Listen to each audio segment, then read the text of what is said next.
Cultural evolution is a dangerous child for any species to let loose on its planet. By the time you realize what's happening, the child is a toddler up and causing havoc, and it's too late to put it back.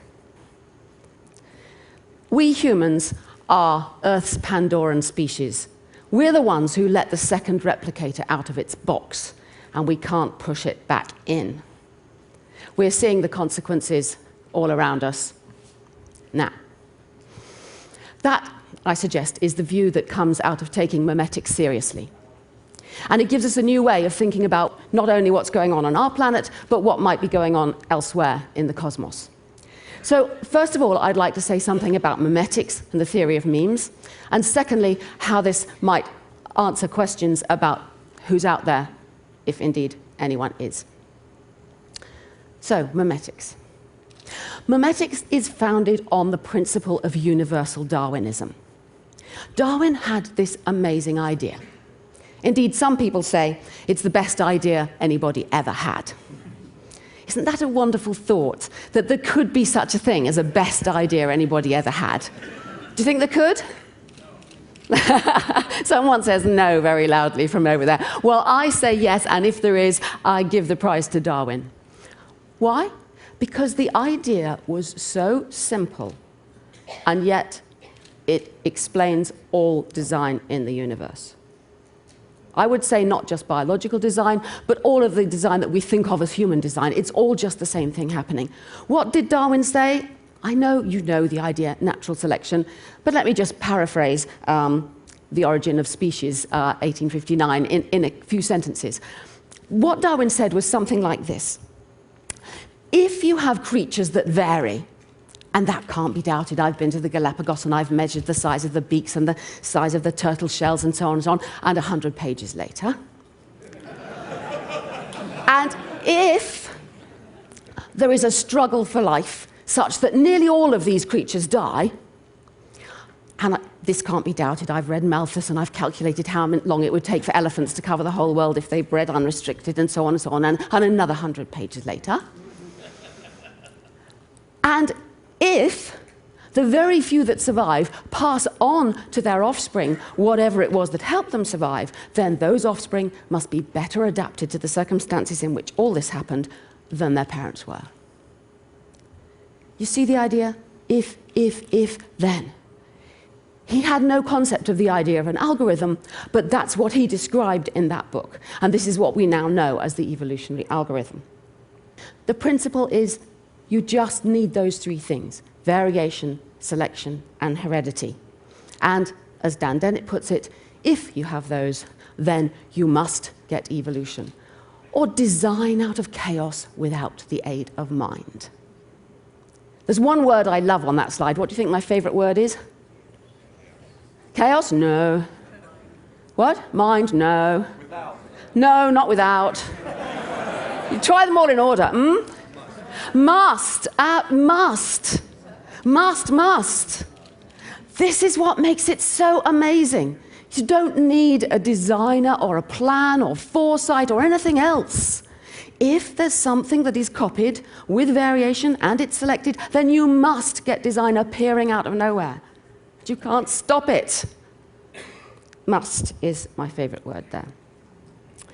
Now, what's this to do with memes? Well, the principle here applies to anything that is copied with variation and selection. We're so used to thinking in terms of biology, we think about genes this way.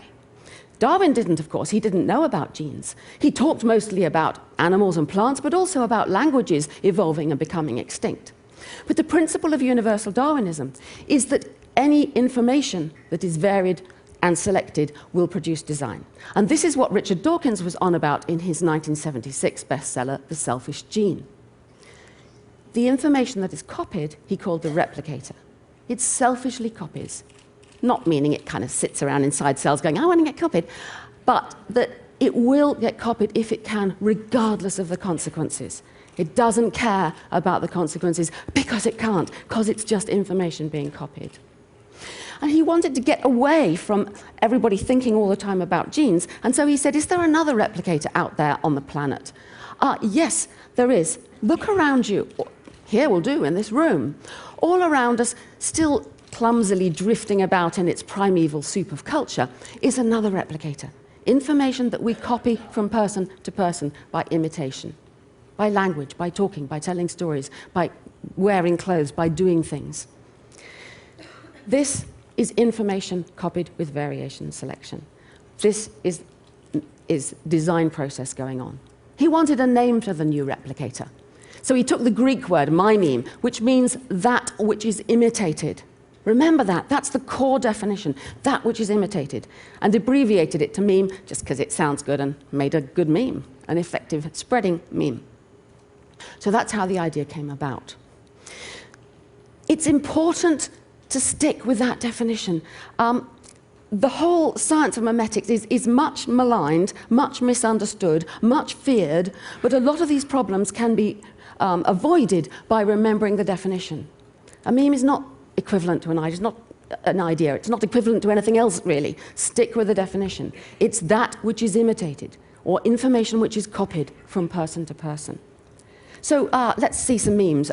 You, sir, you've got those glasses hung around your neck in that particularly fetching way. I wonder whether you invented that idea for yourself or copied it from someone else. If you copied it from someone else, it's a meme. And what about, I can't see any interesting memes here. Who's got some interesting memes for me?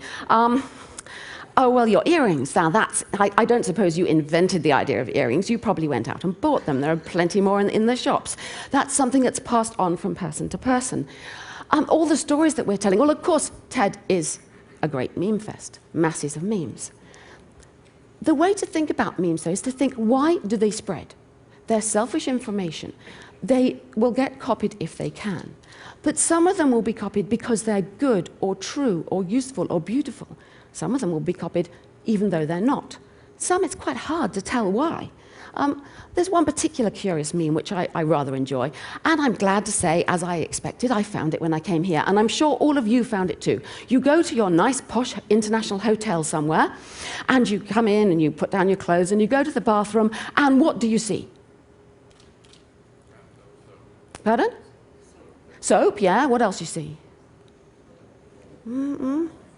Sink, toilet. Sink, toilet, yeah, these are all memes, they're all memes, but they're sort of useful ones. And then there's this one. What is this one doing? This has spread all over the world. It's not surprising that you all found it when you arrived in your bathrooms here, but I took this photograph in a toilet at the back of a tent in the eco camp in the jungle in Assam. Who folded that thing up there, and why? Some people get carried away. Other people are just lazy and make mistakes. Some hotels exploit the opportunity to put even more memes with a little sticker. What is this all about?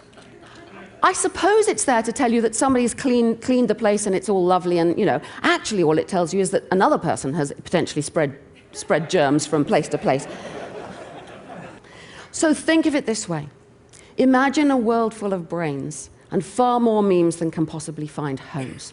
The memes are all trying to get copied. Trying, in inverted commas, i.e. that's the shorthand for if they can get copied, they will. They're using you and me as their propagating, copying machinery. And we are the meme machines. Now, why is this important? Why is this useful, or what does it tell us? It gives us a completely new view of human origins and what it means to be human. All conventional theories of cultural evolution, of the origin of humans and what makes us so different from other species, all other theories explaining the big brain and language and tool use and all these things that make us unique, are based upon genes. Language must have been useful for the genes. Tool use must have enhanced our survival, mating, and so on. It always comes back, as Richard Dawkins complained all that long time ago, it always comes back to genes. The point of memetics is to say, oh no, it doesn't. There are two replicators now on this planet. From the moment that our ancestors, perhaps 2.5 million years ago or so, began imitating, there was a new copying process. Copying with variation and selection. A new replicator was let loose. And it could never be, right from the start, it could never be that human beings who let loose this new creature could just copy the useful, beautiful, true things and not copy the other things. While their brains were having an advantage from being able to copy lighting fires, keeping fires going, new techniques of hunting, these kinds of things, inevitably they were also copying putting feathers in their hair, or wearing strange clothes, or painting their faces, or whatever. So you get an arms race between the genes which are trying to get the humans to have small economical brains and not waste their time copying all this stuff. And the memes themselves, like the sounds that people made and copied, in other words, what turned out to be language, competing to get the brains to get bigger and bigger. So the big brain on this theory is driven by the memes. This is why in the meme machine, I called it mimetic drive. As the memes evolve, as they inevitably must, they drive a bigger brain that is better at copying the memes that are doing the driving. This is why we've ended up with such peculiar brains, that we like religion and music and art. Language is a parasite that we've adapted to, not something that was there originally for our genes on this view. And like most parasites, it can begin dangerous, but then it co-evolves and adapts, and we end up with a symbiotic relationship with this new parasite. And so from our perspective, we don't realize that's how it began. So this is a view of what humans are. All other species on this planet are gene machines only. They don't imitate at all well, hardly at all. We alone are gene machines and meme machines as well. The memes took a gene machine and turned it into a meme machine. But that's not all. We have new kind of memes now. I've been wondering for a long time, since I've been thinking about memes a lot, is there a difference between the memes that we copy, the words we speak to each other, the gestures we copy, the human things, and all these technological things around us? I have always, until now, called them all memes. But I think I do honestly think now we need a new word for technological memes. Let's call them techno-memes or teams. Because the processes are getting different. We began, perhaps 5,000 years ago, with writing. We put the storage of memes out there on a clay tablet.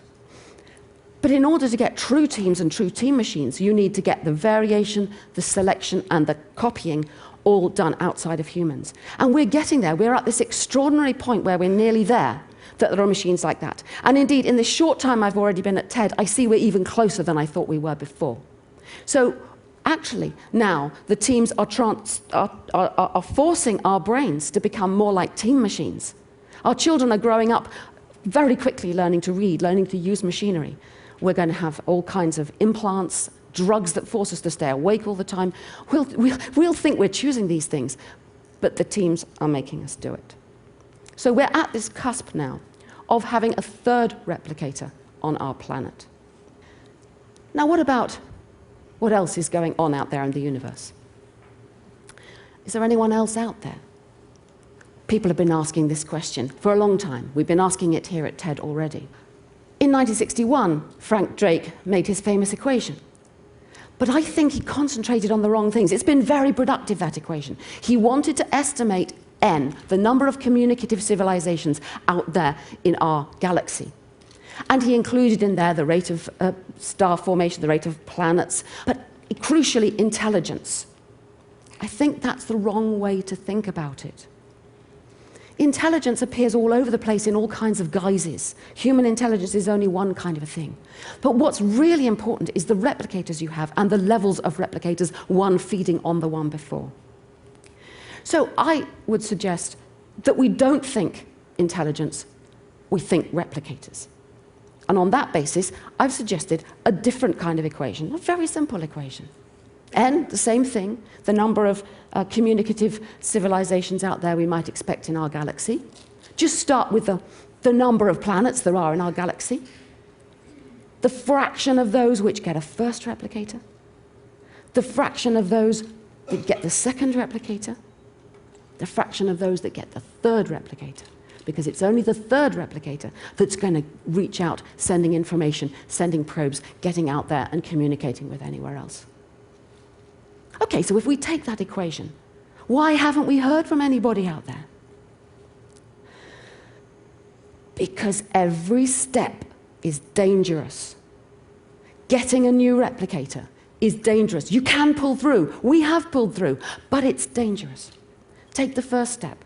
As soon as life appeared on this earth, we may take the Gaian view. I loved Peter Ward's talk yesterday. It's not Gaian all the time. Actually, life forms produce things that kill themselves. Well, we did pull through on this planet. But then, a long time later, billions of years later, we got the second replicator, the memes. That was dangerous, all right? Think of the big brain. How many mothers do we have here? You know all about big brains. They're dangerous to give birth to, agonizing to give birth to. My cat gave birth to 4 kittens purring all the time. Slightly different. But not only is it painful, it kills lots of babies, it kills lots of mothers, and it's very expensive to produce. The genes are forced into producing all this myelinate, all the fat to myelinate the brain.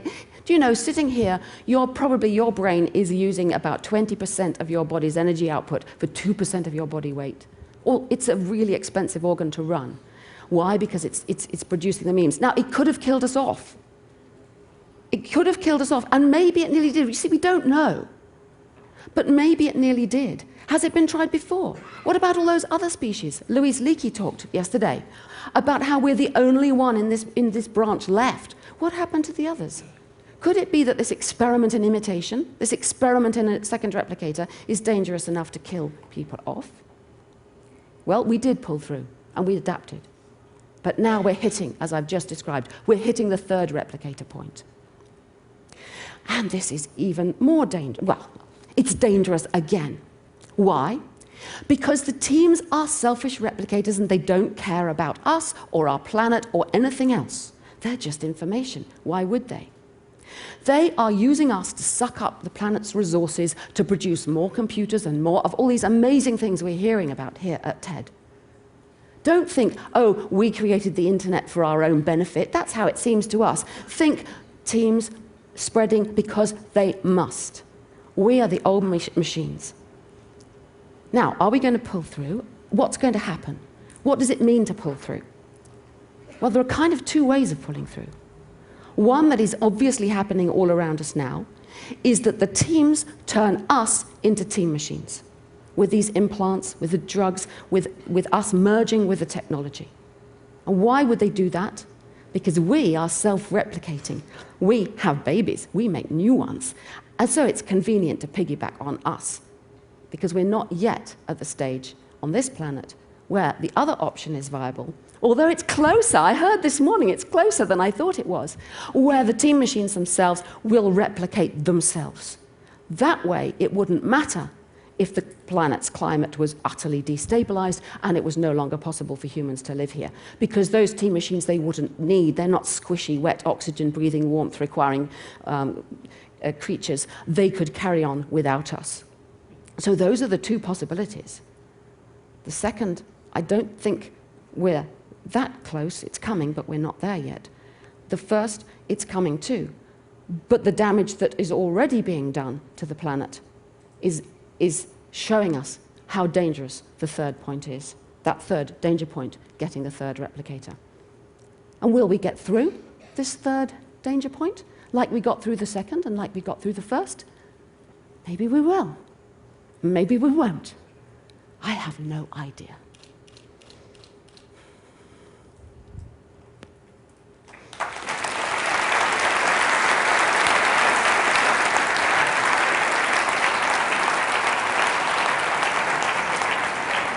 That was an incredible talk.